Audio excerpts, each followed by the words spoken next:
Je voudrais revenir sur la question du déni. J'en ai parlé tout à l'heure, mais assez brièvement. Le non-vouloir, les choses que je ne veux plus, et c'est les choses que je voudrais. Et j'ai dit tout à l'heure à quel point c'était chimérique dans les deux sens. On ne coupe pas ainsi ses racines, parce que ces racines nous disent ce que nous sommes voués à être, par nos propres possibilités intérieures. C'est un peu le phénomène des castes aussi, apparemment. Lorsqu'on appartient à une caste, on a les valeurs de cette caste, on hérite des valeurs de cette caste de façon génétique et pas seulement sur le plan sociologique. Et par conséquent, il faut les assumer au mieux. La grande question, c'est cela.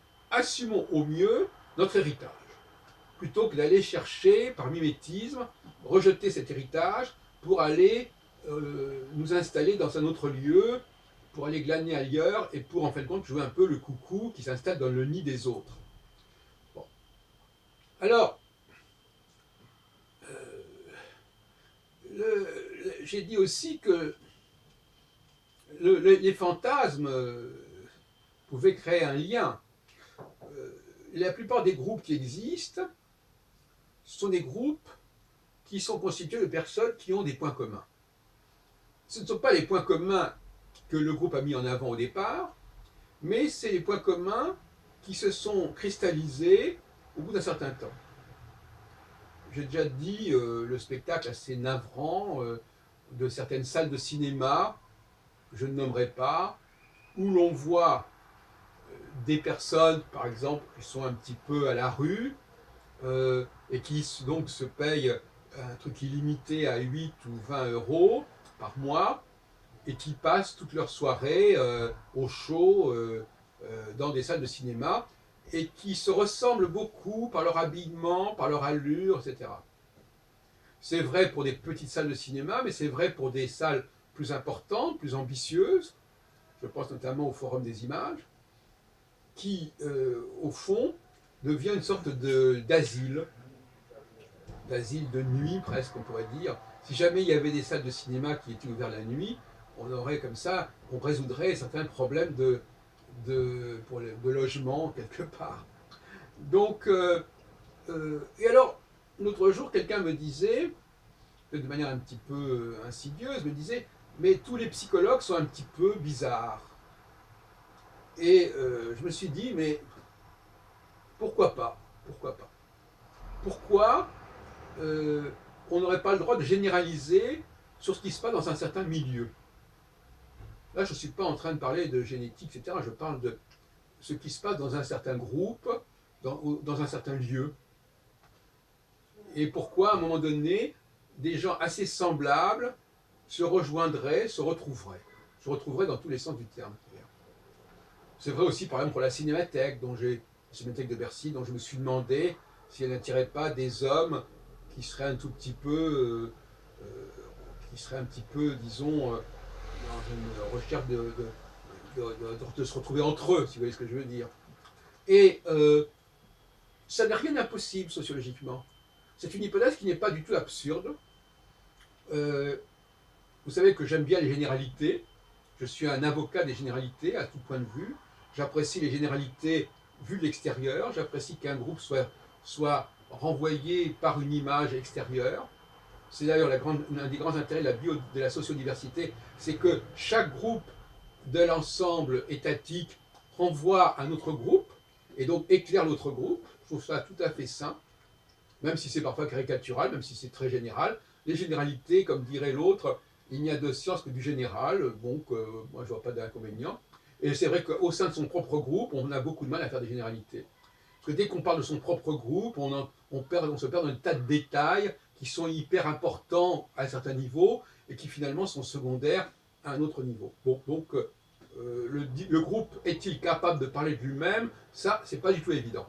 Par contre, de l'extérieur, c'est évident. Et d'autre part, sociologiquement, on peut prendre des groupes et voir qui les constitue. Par exemple, quand j'allais à une certaine époque dans les cinémas au MK2, bibliothèque, etc., pour voir des films qui venaient de sortir, il n'y avait quasiment pas de personnes au-dessus de 40 ans. C'était encore une fois une population particulière et moi je me sentais complètement, parce que moi j'en ai quand même pas mal de plus, je me sentais un petit peu décalé par rapport à cette population. Je me dis mais pourquoi je suis tout seul dans mon cas?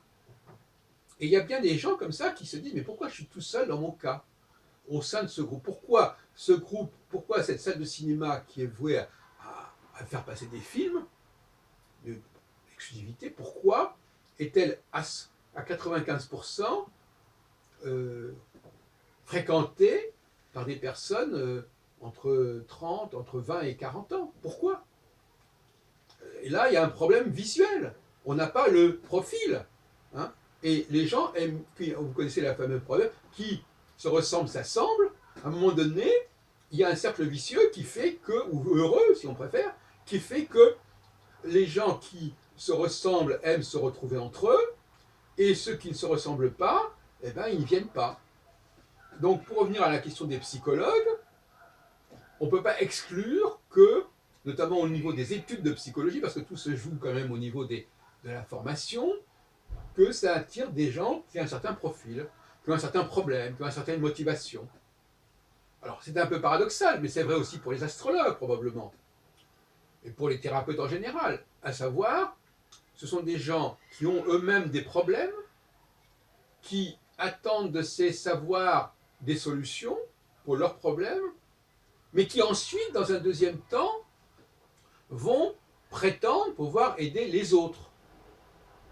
Alors certains diront, mais comment quelqu'un qui est complètement névrosé, qui a des tas de qui n'arrive pas à passer à l'acte, qui repousse, qui reporte, comment peut-il aider autrui? Ben justement, c'est intéressant comme question. Et prenons le cas de l'astrologie ou de certaines techniques thérapeutiques bien précises comme le MDR, etc. Ce sont des gens qui, en fin de compte, apprennent une technique, ça prend du temps, et cette technique leur est supposée leur donner une qualification pour aider autrui et pour comprendre autrui. Donc, du moment qu'ils sont armés de cette technique, la capacité à interpréter un thème astral, la capacité à lire un test ceci ou cela, ou faire passer un test, etc., à partir de ce moment-là, ça leur donne une fonctionnalité, ça leur donne une capacité, une légitimité à exercer l'aide au prochain, mais pas en leur nom personnel, mais au nom de la technique en question. C'est ça le point important. L'astrologue qui a un problème psychologique, il a peut-être gardé son problème psychologique, mais l'astrologie lui permet de dépasser ou d'exorciser ce problème psychologique, puisque de toute façon, cet outil qu'il va avoir, il va faire écran, il va faire interface entre lui et le patient ou le client. Donc par conséquent, il y a une sorte de dépassement des problématiques personnelles,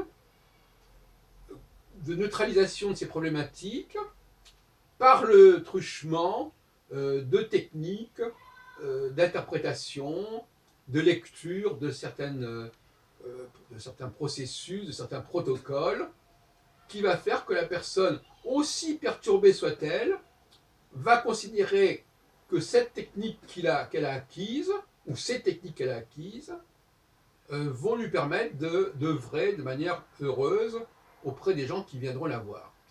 Donc là, on a résolu le problème. On peut très bien être complètement perturbé psychiquement et penser que par le biais de telle et telle technique, on peut faire un bon travail.